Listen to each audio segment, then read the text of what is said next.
বিসমিল্লাহির রহমানির রহিম। সকল প্রশংসা আল্লাহর, সকল ক্ষমতার মালিক আল্লাহ মহান। আসসালামু আলাইকুম আমার প্রাণ প্রিয় সকল আপনজন, কেমন আছেন? আমি আপনাদেরই সামান্য একজন কান্তা আপা আবারও চলে আসলাম আপনাদের মাঝে অসংখ্য সুখবরে বার্তা দেওয়ার জন্য। আলহামদুলিল্লাহ, আলহামদুলিল্লাহ, আলহামদুলিল্লাহ। আল্লাহ মহানের কাছে হাজারো লক্ষ কোটি শুকরিয়া আদায় করছি। আমি কৃতজ্ঞতা প্রকাশ করছি আপনাদের প্রতি। আপনাদের মায়া, মমতা, ভালোবাসায় এই প্রতিষ্ঠানটি পরিচালিত হচ্ছে। আবারও শুকরিয়া আদায় করছি আল্লাহর কাছে। এই মুহূর্তে কিন্তু আমাদের কাছে অসংখ্য পাত্রপাত্রী রেডি আছে। যাদের ঘরে বিবাহযোগ্য ছেলে মেয়ে আছে, আপনারা ইনশাল্লাহ চলে আসবেন। আমাদের অফিস সরাসরি ভিজিটও করতে পারেন। অফিসের ঠিকানাটা বলে দিচ্ছি। বাড়ির number 8, block B, main road, Banasree, Rampura. Mobile নাম্বারটা বলে দিচ্ছি 01783544124। আপনারা ইমেলের মাধ্যমেও যোগাযোগ করতে পারেন। ইমেল আইডিটা বলে দিচ্ছি lion121kanta@gmail.com। এই মুহূর্তে মানে এমন ইমার্জেন্সিভাবে বেশ কয়েকটা, আমি বললাম না একটা পাত্রর বর্ণনা দেব, সে অনুযায়ী আমাদের কাছে 200-500 পাত্র আছে।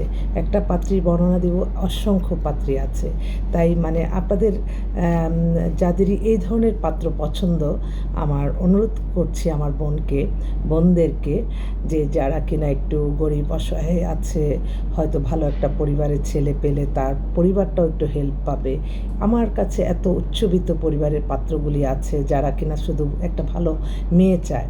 তো আমার মনে হয় আমার বোনদেরকে আমার একটাই অনুরোধ, নিশ্চিন্ত মনে নির্দ্বিধায় ইনশাল্লাহ আমার সাথে তোমরা যোগাযোগ করো এবং বা অফিসেও চলে আসতে পারো। আসলে আজকে কিন্তু বেশ কয়েকটা প্রোগ্রামও আছে আমাদের অফিসে। তো আমি একটু বলে যাচ্ছি। কালকে তার ভাইগনাকে বিয়ে করাইছি আজ থেকে 2016 সালে। সে কানাডায় চলে গেছে। তখন তার মামা আবার ডিভোর্স হয়ে আসছে। মামার বয়সটা যদিও 45, কিন্তু একদম পাতলা স্লিম, 5 ফিট 8 লম্বা। আমি ছবি তুলছি তার সাথে। তার কানাডাতেই সেটেল, এখন দেশে বসুন্ধরাতে বাসা। তো উনি আজকে বিকালে বলছে যে আপু আমি একটা ভালো মেয়ে চাই, যে মেয়ে কিনা মানে বাস সুন্দর জীবন সঙ্গী চায়, তারা দেশ বিদেশে ঘুরবে কারো।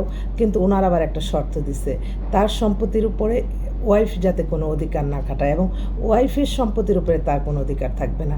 কানাডাতে এই জিনিসটা, অনেকগুলি পাত্র আমার একই কথা।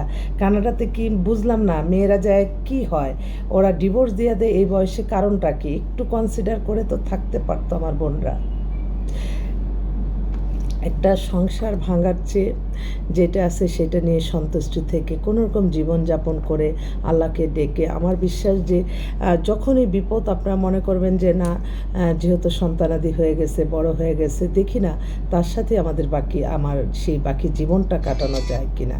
আমি জাস্ট একটু বললাম।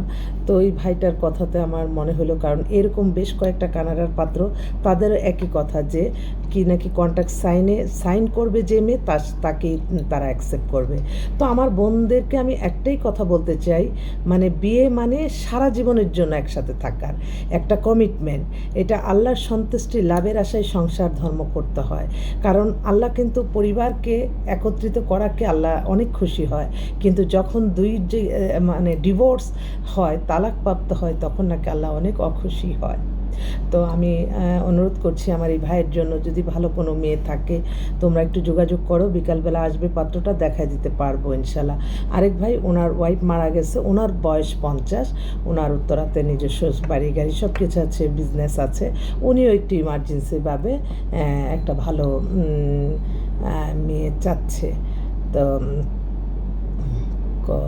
অনেক ওনার জন্য একটা চাচ্ছে। তাছাড়াও কিন্তু আমাদের কাছে মানে 40 থেকে 60-এর মধ্যে আমেরিকার অসংখ্য পাত্র আছে।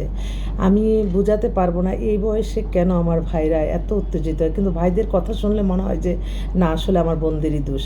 প্রত্যেকটা ভাই কানাডার এবং আমেরিকার একই কথা, যে তারা মানে অ্যাডজাস্ট হচ্ছে না।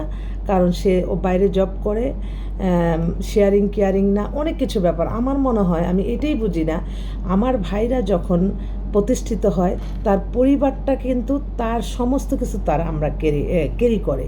কিন্তু আমার বোনরা যখন প্রতিষ্ঠিত হয় তখন পরিবার, স্বামী স্ত্রীর সমান অধিকার, পরিবারের প্রতি বেশি দায়িত্বশীল থাকাটা মনে হয় ভালো হয়।